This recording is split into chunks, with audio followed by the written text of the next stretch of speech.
আসসালামু আলাইকুম, সবাই কেমন আছেন? আশা করি সবাই ভালো আছেন। আপনাদের জন্য একটি ব্লগ নিয়ে আসলাম। ব্লগটি হচ্ছে যে আমি ড্রাইভিং শিখতে যাচ্ছি প্রাইভেট কার, এবং কি দেখি কতদিন লাগে আমার ড্রাইভিং শিখতে। আর আজ সকাল সকাল ঘুম থেকে উঠে পড়লাম, সকাল 6টা বাজে। তারপর যাচ্ছি রাস্তায় যাওয়ার পরে দেখি একটিও গাড়ি নাই। গাড়ির জন্য অপেক্ষা করতে করতে হঠাৎ একটি গাড়ির দেখা মিললো। তারপর গাড়িতে উঠে পড়লাম। গাড়ি থেকে ওঠার পরে যাচ্ছি যেইখান থেকে গাড়ি শিখবো সেইখানে যাওয়া হইতেছে এখন।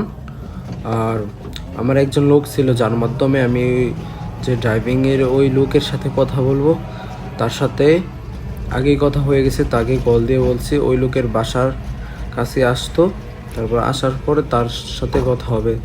তারপর ওর সাথে দেখা, ও আমাকে নিয়ে যাচ্ছে তার বাড়িতে, যার বাড়িতে আমি গাড়ি শিখবো। আস্তে আস্তে আবার তার বাড়িতে আসা হলো। আসার পর দেখি যে আঙ্কেল গাড়ি শিখাবে তার দুইটা গাড়ি, আরেকটা গাড়ি হচ্ছে যে একবারে ভাঙাচোরা বললে অকেজো হয়ে আছে। তারপর গাড়ির লক খুলে গাড়িতে বসলাম। বসার পর বলতেছে যে কিছুক্ষণ ওয়েট করো, আমি আসতেছি। এমনকি আমি গাড়ির ওইগুলো দেখতেছি, গিয়ার, এমনকি যে গাড়ির সিটগুলো কীরকম। আমার পিছনে বসে আছে আমার ভাই বাদার, এবং কি বন্ধু পিছে বসে আছে, যে দেখতেছে যে গাড়ি কি করতেছি আমি। তারপর আমার আগের দিন যে একজন আসছিল তাকে দিছে ড্রাইভ করার জন্য, সে এখন ড্রাইভ করতেছে। তারপর আমার ড্রাইভ করা, কারণ আমার ড্রাইভ করার সময় আমি ভিডিও করতে পারিনি, কারণ প্রথম গেলাম হট করে কাউরে দিলাম, ক্যামেরা ধরতে পারলো না। তারপর আরেকজনকে দেওয়া হলো যে গাড়ি ড্রাইভ করা হলো। আমি এর আগে ড্রাইভ করছি গাড়ি, যে দেখাইছে গাড়ি কিভাবে চালাতে হয়, এমনকি আরও কীভাবে গিয়ার করতে হয়, এগুলা দিছে। তারপর আমাকে আমার গন্তব্যস্থানে আমাকে নামিয়ে দিয়ে গেলো এই গাড়ি দিয়ে। গাড়িটি অনেক ফ্রেশ কন্ডিশন।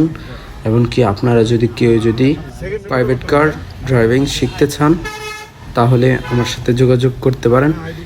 এমনকি উনি একজন সুশিক্ষিত কার ড্রাইভিং, যে আপনারা যে কেউ শিখতে পারবেন সহজে, এমনকি অনেক সুন্দর করে সবাইকে ড্রাইভিং করা শেখায়। আর আমি পিছনে বসে দেখতেছি যে আমি কি পারবো 30 দিনের ভিতরে, এমনকি চেষ্টা করবো যে যে গাড়ি শেখার জন্য। তারপর আমাকে নামিয়ে দিয়ে গেল। আজ এই পর্যন্ত শেখা, তারপর আবার আগামীকালকে শেখাবে। আর প্রত্যেক দিন আসতে হবে সকালবেলা, কারণ সকালবেলা গাড়ি কম থাকে, এই কারণে রাস্তায় সকালবেলা গাড়ির ড্রাইভিং শেখানো হয়।